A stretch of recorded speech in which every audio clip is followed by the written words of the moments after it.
चला जा कोसों दूर, क्योंकि ज्ञान शक्ति लाया है दीप जलाने की शक्ति भरपूर, क्योंकि ज्ञान शक्ति लाया है दीप जलाने की शक्ति भरपूर। नमस्कार दोस्तों, ज्ञान शक्ति यूट्यूब चैनल में आप सभी का हार्दिक स्वागत है, अभिनंदन है। मैं चित्राराम प्रजापति IAS प्री की स्पेशल क्लासेस चल रही हैं बेसिकली, जिसमें आज बौद्ध धर्म के भाग 11 के बारे में अध्ययन करेंगे। इसमें देखेंगे कि बौद्ध धर्म के बौद्ध साहित्य के बारे में हमने बेसिकली सभी जानकारी पढ़ ली बौद्ध धर्म के बारे में। आज हम बौद्ध साहित्य के बारे में अध्ययन करेंगे। तो बौद्ध साहित्य में भी देखेंगे कि बौद्ध धर्म दो भागों में विभाजित था, एक हीनयान और एक महायान। तो हीनयान के साहित्य के बारे में अध्ययन करेंगे पहले, उसके पश्चात महायान के साहित्य के बारे में अध्ययन करेंगे। तो देखते हैं साहित्य के बारे में।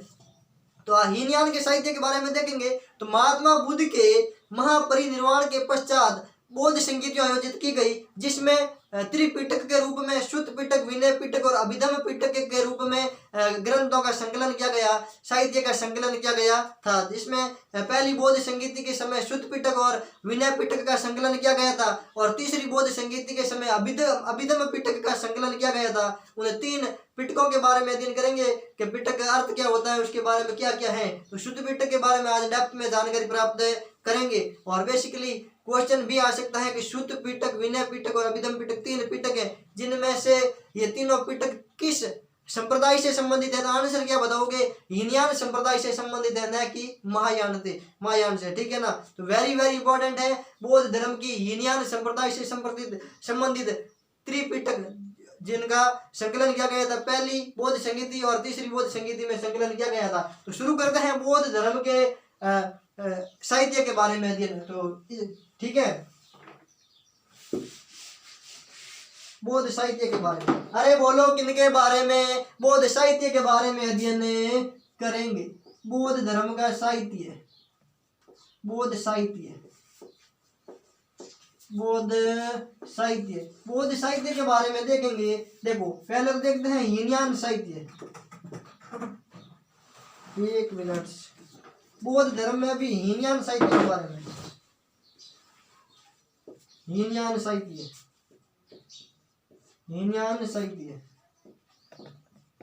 साहित्य का अध्ययन करने के पश्चात किन के बारे में देखेंगे, महायान के बारे में। तो बौद्ध साहित्य में पहले हीनयान साहित्य के बारे में अध्ययन करेंगे। हीनयान में महात्मा बुद्ध के महापरिनिर्वाण के पश्चात बौद्ध संगीत आयोजित की गई, जिसमें तीन पिटकों का संकलन किया गया था। ठीक है, हीनयान साहित्य के बारे में लिखते हैं कि महात्मा बुद्ध का हो, गौतम बुद्ध का हो, ठीक है, सिद्धार्थ का हो, महात्मा बुद्ध के महापरिनिर्वाण और महापरिनिर्वाण हुआ कब था, पहली बौद्ध संगीति के समय 483 ईसा पूर्व में। महात्मा बुद्ध के महापरिनिर्वाण के समय के पश्चात आयोजित, महात्मा बुद्ध के महापरिनिर्वाण के पश्चात आयोजित बौद्ध संगीतियों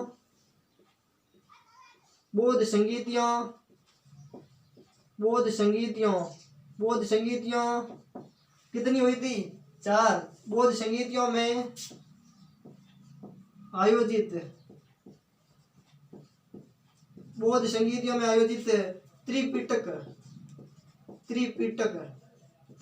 का संकलन किया गया। अरे किसका संकलन किया गया, त्रिपिटक का संकलन किया गया। ठीक है ना। और त्रिपिटक है कौन कौन से, तो क्या क्या बताओगे।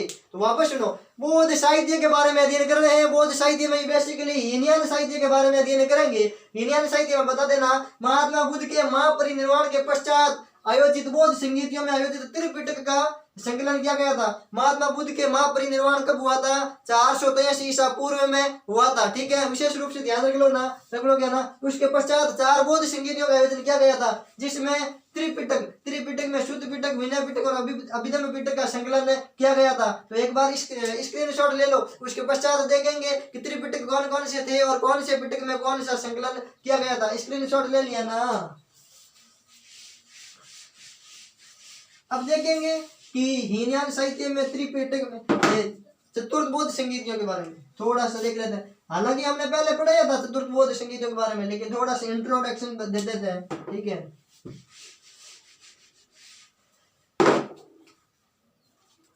यहाँ लिख देते हैं हीनयान साहित्य, हीनयान साहित्य। अरे कौन सा साहित्य है?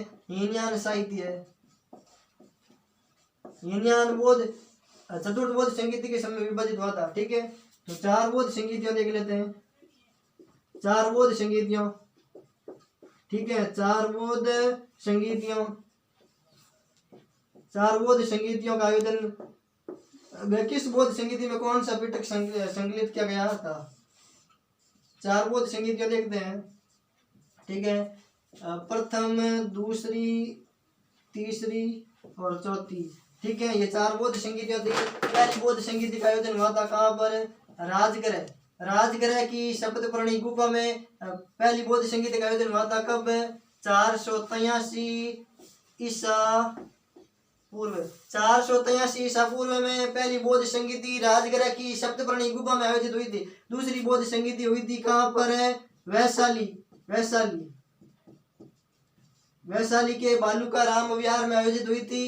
ये हुई थी 383 ईसा पूर्व, 383 ईसा पूर्व में आयोजित हुई थी। तीसरी बौद्ध संगीति हुई थी पाटलिपुत्र के अशोका राम विहार में। पाटली, एक मिनट, पाटलिपुत्र के अशोका राम विहार में,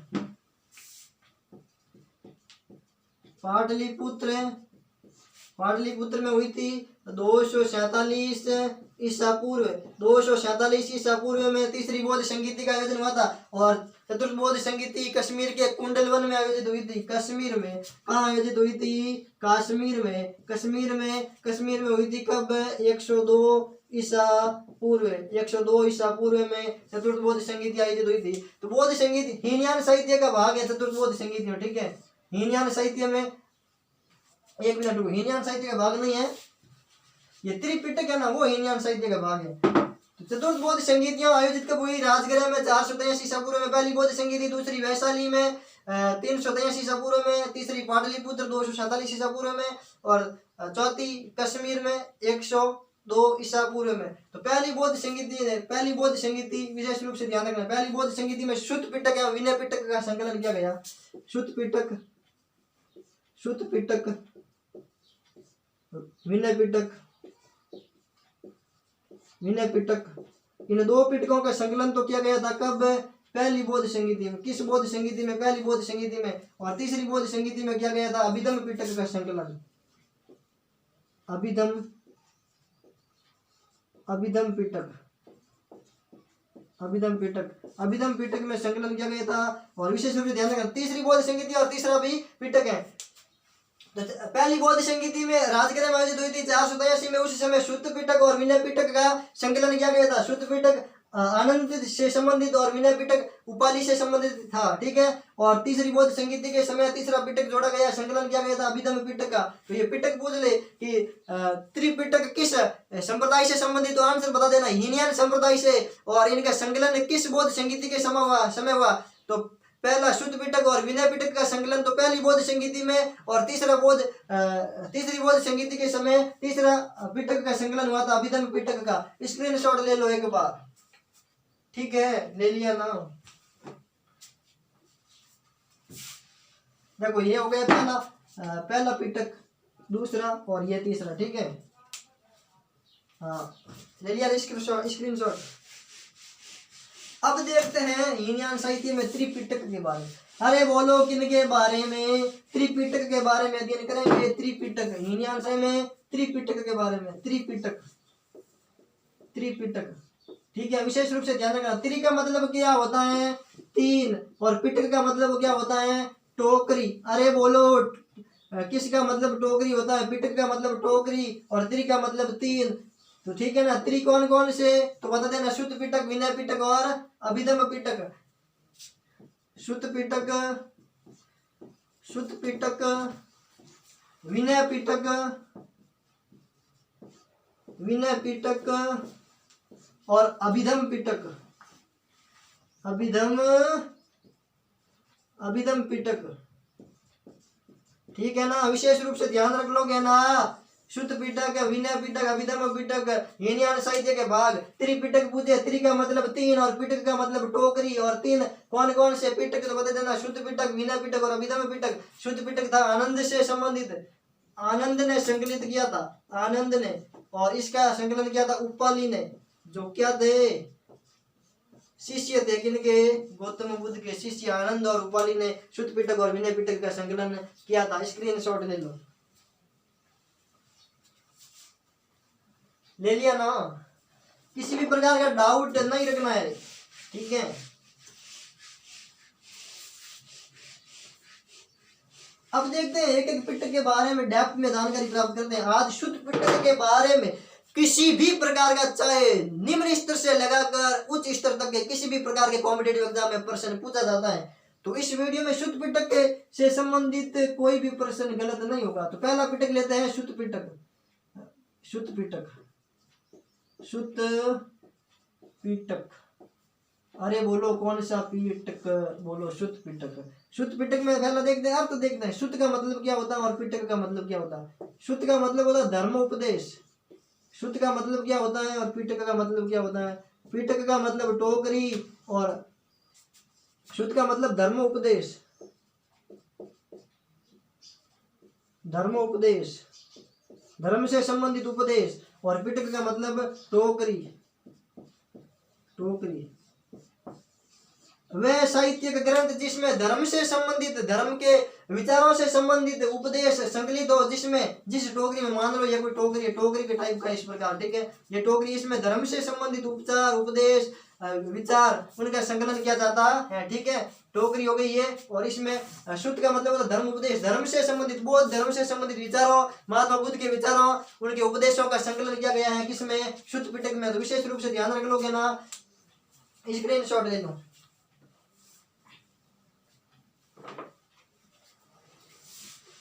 ले लिया ना। इसमें क्या क्या संकलित है शुद्ध पिटक में, तो क्या बताओगे। शुद्ध पिटक में संकलन पूछे किन किन का, तो बता देना महात्मा बुद्ध के धार्मिक विचारों एवं उपदेशों का संकलन है शुद्ध पिटक में, और ये सर्वश्रेष्ठ और सबसे बड़ा पिटक पूछे तो भी आंसर क्या, शुद्ध पिटक। महात्मा बुद्ध कहो, गौतम कहो, सिद्धार्थ कहो, महात्मा बुद्ध के धार्मिक उपदेश, धार्मिक विचारों, महात्मा बुद्ध के धार्मिक विचारों, महात्मा बुद्ध के धार्मिक विचारों एवं उपदेशों, महात्मा बुद्ध के धार्मिक विचारों एवं उपदेशों का संकलन,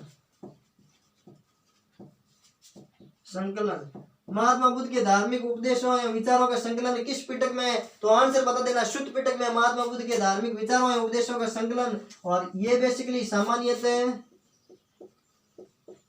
सामान्यतः सबसे बड़ा और सर्वश्रेष्ठ, सबसे बड़ा पिटक, सामान्यतः सबसे बड़ा पिटक माना जाता है और सर्वश्रेष्ठ पिटक भी माना जाता है, सर्वश्रेष्ठ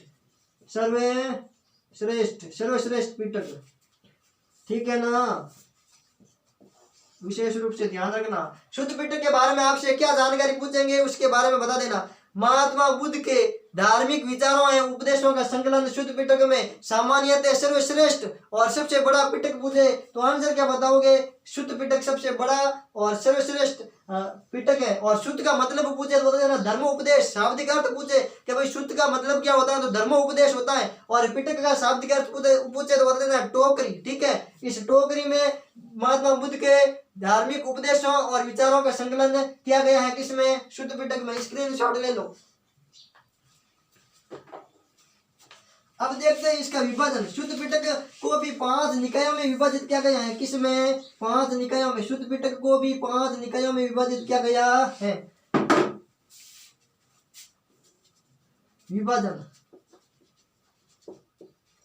शुद्ध पिटक को 5 निकायों में विभाजित किया गया है किसमें, शुद्ध पिटक का विभाजन किसमें किया गया है तो बता देना 5 निकायों में। 5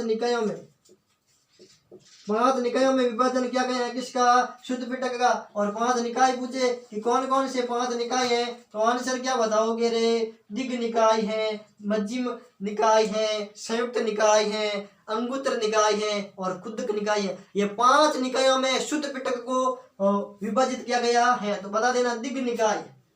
अरे बोलो कौन सा निकाय, दिग्ग निकाय।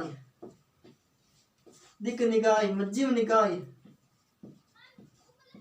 मध्यम निकाय, दिग निकाय, मध्यम निकाय, संयुक्त निकाय, संयुक्त निकाय, संयुक्त निकाय,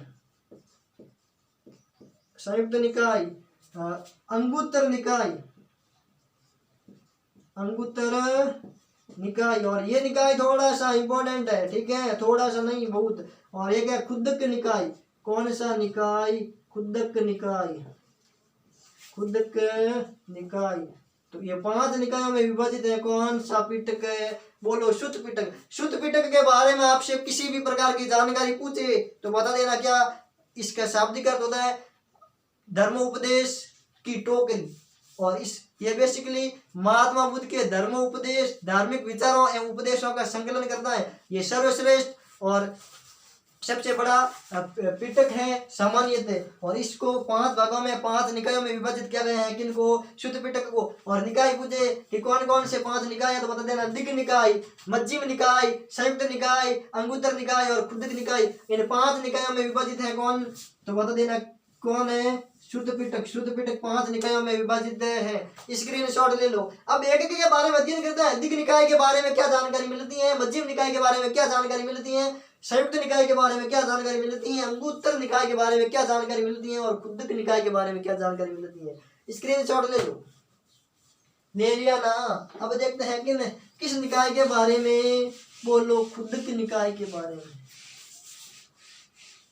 ये भाग किसका तो बता देना शुद्ध पिटक का भाग है। किस पिटक का भाग तो बता देना शुद्ध पिटक का भाग। शुद्ध पिटक, शुद्ध पिटक का अंग है। शुद्ध पिटक में लेते हैं किसको? पहला लेते हैं दिग निकाय। दिग निकाय। अरे बोलो, कौन सा निकाय?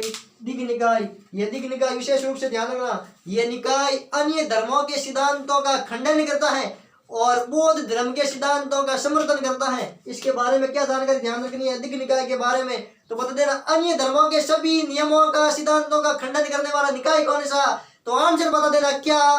बता देना दिग निकाय। और बौद्ध धर्म के सिद्धांतों का समर्थन करने वाला निकाय कौन सा बता देना तो भी आंसर क्या बताओगे? दिग निकाय। तो इसके बारे में लिख लो। इसके बारे में लिखो क्या? ये अन्य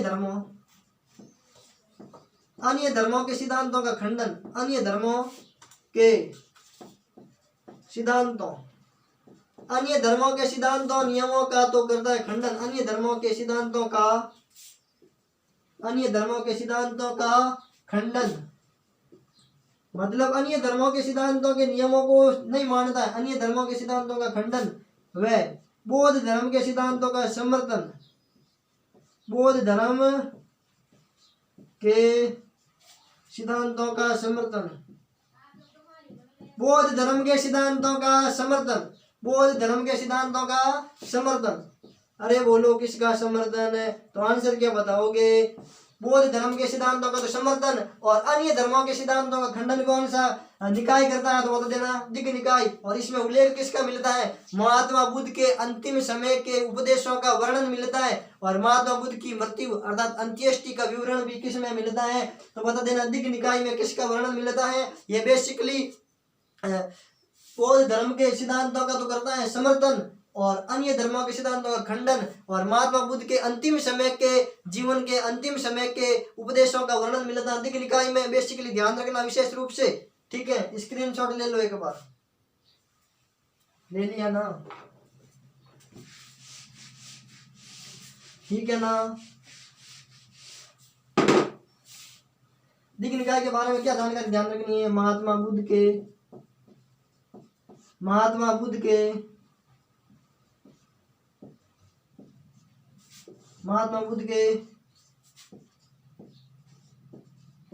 जीवन के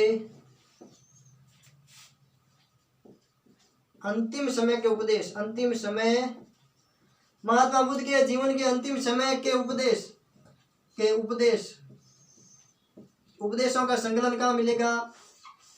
महात्मा बुद्ध के जीवन के अंतिम समय के उपदेशों का संकलन मिलेगा दीघ निकाय में। और महात्मा बुद्ध की मृत्यु अर्थात अंत्येष्टि का विवरण भी कहाँ मिलता है? दीघ निकाय में। मृत्यु, किसकी मृत्यु? महात्मा बुद्ध की मृत्यु का हो, महापरिनिर्वाण का हो, मृत्यु या अंत्येष्टि। महात्मा बुद्ध की मृत्यु या अंत्येष्टि का विवरण किस में मिलता है? तो आंसर क्या बताओगे रे? आंसर बता देना क्या? दीघ निकाय। दीघ निकाय के बारे में आपको क्या क्या जानकारी ध्यान रखनी, फिर से सुनो। महात्मा बुद्ध ये निकाय बेसिकली अन्य धर्मों के सिद्धांतों का खंडन, बौद्ध धर्म के सिद्धांतों का समर्थन। और दूसरी बात, महात्मा बुद्ध के जीवन के अंतिम समय के उपदेश मिलते हैं इसमें वर्णित। और महात्मा बुद्ध की अंत्येष्टि और विवरण का अंत्येष्टि का विवरण भी मिलता है किस निकाय में? दीघ निकाय में। और एक महापरिनिर्वाण शुद्ध सर्वाधिक महत्वपूर्ण शुद्ध है जिसका भी वर्णन मिलता है दीघ निकाय में। स्क्रीनशॉट ले लिया ना? ठीक है। महत्वपूर्ण शुद्ध कौन सा है तो बता देना क्या? सबसे महत्वपूर्ण शुद्ध, सबसे महत्वपूर्ण शुद्ध, सबसे महत्वपूर्ण शुद्ध, सबसे महत्वपूर्ण शुद्ध। और शुद्ध का मतलब क्या? धर्म उपदेश। तो सबसे महत्वपूर्ण शुद्ध पूछे तो बता देना क्या? महापरिनिर्वाण शुद्ध, महापरिनिर्वाण शुद्ध, महापरिनिर्वाण शुद्ध, महापरिनिर्वाण शुद्ध।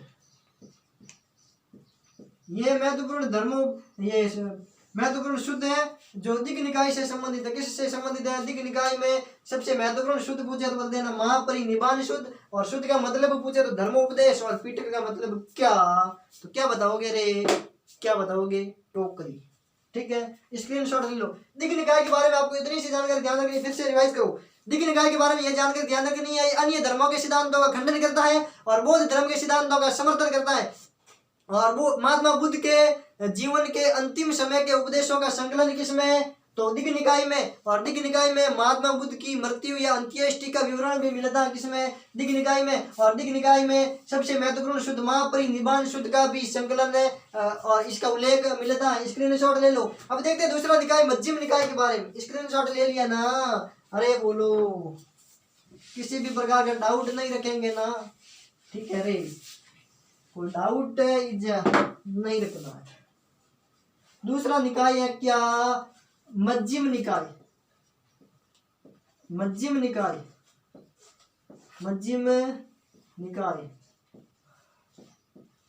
इसके बारे में आप क्या जानकारी ध्यान रखो? इसके बारे में आपको इतनी सी भी जानकारी ध्यान रखनी है, इस निकाय में महात्मा बुद्ध को कहीं तो साधारण मानव बताया गया है, साधारण मनुष्य बताया गया है, और कहीं पर महात्मा बुद्ध को अलौकिक देवता के रूप में स्वीकार किया गया। किसमें? मध्यम निकाय के बारे में। वापस सुनो, मध्यम निकाय के बारे में आपको इतनी सी जानकारी ध्यान रखनी है कि महात्मा बुद्ध को कहीं पर तो साधारण मानव, साधारण मनुष्य बताया गया है, और कहीं पर महात्मा बुद्ध को अलौकिक मानव, अलौकिक देवता के रूप में स्वीकार किया गया। किस निकाय में? मध्यम निकाय के बारे में। तो क्या लिखो? महात्मा बुद्ध को। अरे बोलो किसको? महात्मा बुद्ध को। महात्मा बुद्ध को, महात्मा बुद्ध को कहीं, महात्मा बुद्ध को कहीं तो साधारण मानव, साधारण मनुष्य, साधारण मनुष्य, साधारण मनुष्य, तो कहीं, कहीं तो महात्मा बुद्ध को साधारण मनुष्य, तो कहीं अलौकिक, अलौकिक देवता के रूप में स्वीकारा। ठीक है, महात्मा बुद्ध को कहीं पर तो साधारण मानव बताया गया किसमें? मध्यम निकाय में। और कहीं पर बताया गया अलौकिक देवता के रूप में इसकी पहचान की गई है। किसमें? महात्मा बुद्ध में। किस निकाय में? मध्यम निकाय में। ये बेसिकली मध्यम निकाय शुद्ध पिटक का ही भाग है। ठीक है, डाउट नहीं रखना, स्क्रीनशॉट ले लो।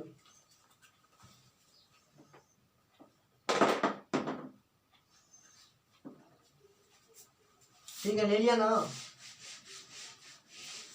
अब देखते हैं तीसरा निकाय जिसका नाम है संयुक्त निकाय।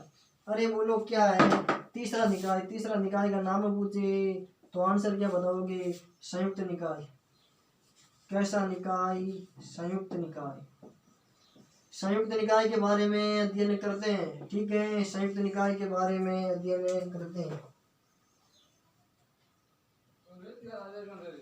तो संयुक्त निकाय के बारे में आपको क्या जानकारी ध्यान रखनी है कि ये गद्य और पद्य दोनों शैलियों में संकलित निकाय है। संयुक्त संकलन किया गया है गद्य एवं पद्य। गद्य का मतलब कहानी, उपन्यास, नाटक ये, और पद्य का मतलब कविता। ठीक है, गद्य एवं पद्य दोनों शैलियों में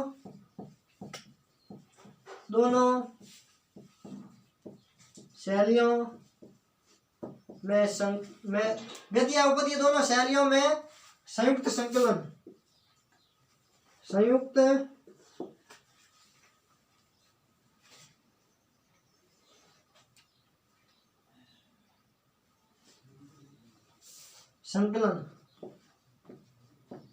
ठीक है, विशेष रूप से ध्यान रखना। ये गद्य एवं पद्य दोनों शैलियों में संयुक्त संकलन के रूप में, संयुक्त निकाय के रूप में संयुक्त निकाय संकलन। ठीक है, तो संयुक्त निकाय के बारे में आपको इतनी सी जानकारी ध्यान रखनी, ये गद्य एवं पद्य दोनों शैलियों में संकलित है। ठीक है, और स्क्रीनशॉट ले लो।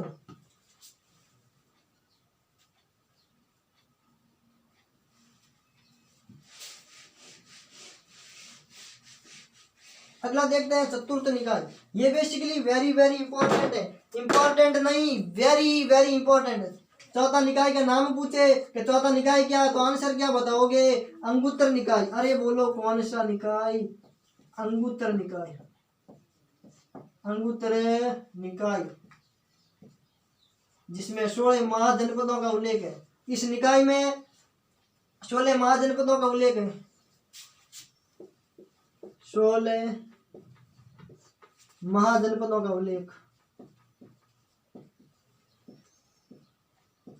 महाजनपदों का उल्लेख, 16 महाजनपदों का उल्लेख किस बौद्ध ग्रंथ में मिलता है? तो आंसर क्या बताओगे? 16 महाजनपदों का उल्लेख। वापस सुनो, 16 महाजनपदों का उल्लेख किस बौद्ध ग्रंथ में मिलता है? तो आंसर क्या बताओगे?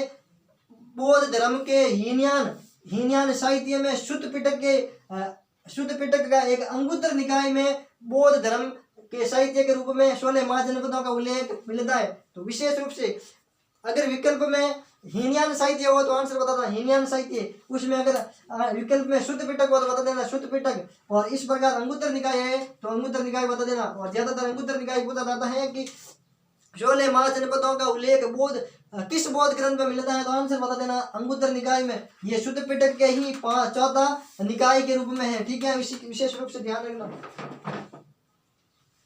और इसमें बौद्ध भिक्षुओं को दिए गए उपदेशों में कई बात का भी उल्लेख है। किसमें? अंगुत्तर निकाय में। बौद्ध भिक्षुओं को दिए गए उपदेश में कई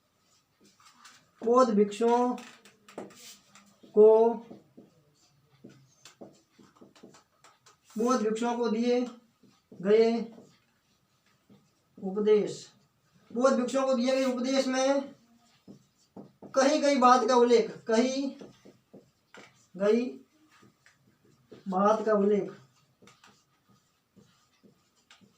बौद्ध भिक्षुओं को तो उपदेश दिए, उसमें कई बातों का उल्लेख किसमें? अंगुत्तर निकाय में। तो 16 महाजनपदों का उल्लेख वेरी वेरी इंपॉर्टेंट है अंगुत्तर निकाय में, और बौद्ध भिक्षुओं को जो उपदेश दिए गए उसका संकलन भी किसमें? अंगुत्तर निकाय में। स्क्रीनशॉट ले लो। अब देखते हैं अंतिम निकाय के बारे में, जिसका नाम है खुद्दक निकाय। 5वां निकाय पूछो, खुद्दक निकाय के बारे में पूछे तो आंसर क्या बताओगे? 5वां निकाय का नाम क्या? खुद्दक निकाय। अरे बोलो कौन सा निकाय? खुद्दक निकाय। कौन सा निकाय? खुद्दक निकाय। इसके बारे में क्या जानकारी ध्यान रखनी है? इसमें ध्यान क्या रखना है तो बता देना। भाषा, विषय और शैली, इस सब में अलग निकाय की दृष्टि से सबसे अलग निकाय। भाषा, विषय, शैली। भाषा, विषय, शैली की दृष्टि से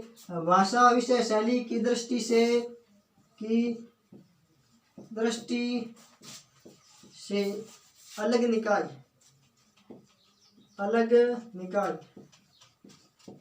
उन चार निकायों में जो भाषा विषय शैली है उनसे अलग है। खुद की निकाय में भाषा विषय और शैली की दृष्टि से अलग निकाय है। कौन सा? खुद की निकाय। और ये लघु ग्रंथों के संकलन वाला स्वतंत्र एवं पूर्ण निकाय है। लघु ग्रंथों के संकलन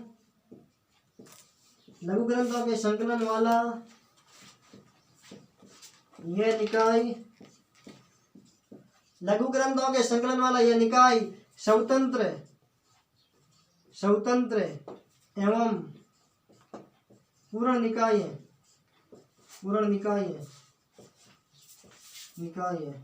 ये जानकारी ध्यान रखनी किसके बारे में? खुद की निकाय के बारे में। खुद की निकाय के बारे में एक बार फिर सुनो। यह निकाय भाषा विषय शैली की दृष्टि से उन चार निकायों से अलग है। कौन सा निकाय? खुद की निकाय। किस से अलग है तो बता देना। भाषा जिसे लैंग्वेज कैसे कहते हैं, शैली और विषय, इन तीनों से अलग है। कौन सा निकाय? तो आंसर बता देना, खुद की निकाय। और खुद की निकाय में बेसिकली लघु ग्रंथों के संकलन वाला यह निकाय स्वतंत्र एवं पूर्ण निकाय के रूप में ये तीनों चारों निकायों से अलग स्वतंत्र और पूर्ण निकाय है। तो एक बार सुनो, कान खोल कर सुन लेना। बौद्ध साहित्य के बारे में फिर से जानकारी सुनो।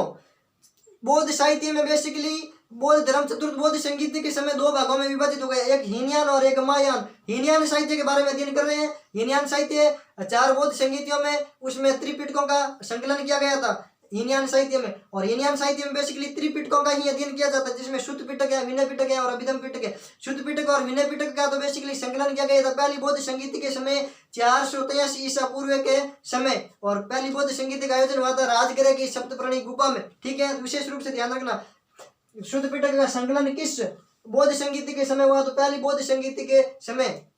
इसमें शुद्ध पिटक के बारे में आज हमने अध्ययन किया। शुद्ध का मतलब होता है धर्मोपदेश अर्थात, और पिटक का मतलब होता है टोकरी, जिसमें महात्मा बुद्ध के धार्मिक उपदेशों, धार्मिक विचारों एवं उपदेशों का संकलन किया गया। वो पिटक कौन सा? शुद्ध पिटक। और शुद्ध पिटक सर्वश्रेष्ठ और सबसे बड़ा सामान्यतः शुद्ध पिटक है। और शुद्ध पिटक के बारे में इसको शुद्ध पिटक को 5 निकायों में विभाजित किया गया, जिसमें दिग्ग निकाय है, मध्यम निकाय है, संयुक्त निकाय है, अंगुत्तर निकाय है और खुद की निकाय है। इस 5 निकायों में विभाजित किया गया किसको? शुद्ध पिटक को। तो आज हमने पढ़ा था किनके बारे में? अरे बोलो किनके बारे में? बौद्ध धर्म के हीनयान साहित्य में शुद्ध पिटक के बारे में 3 पिटक है, जिसमें से पहले पिटक के बारे में अध्ययन किया है। किसके बारे में? शुद्ध पिटक के बारे में।